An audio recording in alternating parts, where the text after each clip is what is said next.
নিচের কোনটির তাপন মূল্য বেশি, ডিজেল, পেট্রোল, প্রাকৃতিক গ্যাস, এলপিজি?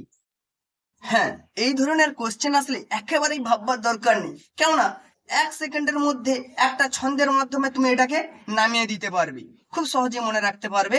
মনে রাখবে, কালা কুত্তা ডিস্টার্ব করিস না, পাইলে পিটিয়া রান্না করে নেব। মনে হবে এটা একটা জোক, এটা একটা ছন্দ না, এটাও একটা সায়েন্স।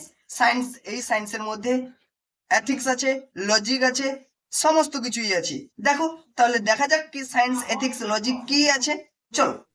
তো কালা ফর কয়লা, কুত্তা ফর কাঠ কয়লা, ডিস্টার্ব ফর ডিজেল, করিস না ফর কেরোসিন, পাইলে ফর পেট্রোল, পিটিয়া ফর প্রাকৃতিক গ্যাস, রান্না করে নেব। কি গ্যাসে রান্না করা হয়? এলপিজি। এলপিজি গ্যাসে রান্না করা হয়, অর্থাৎ রান্না করে নেব ফর এলপিজি।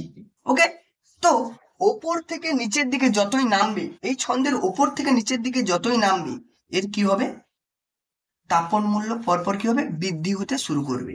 তো তোমার কাছে কি কোশ্চেন ছিল?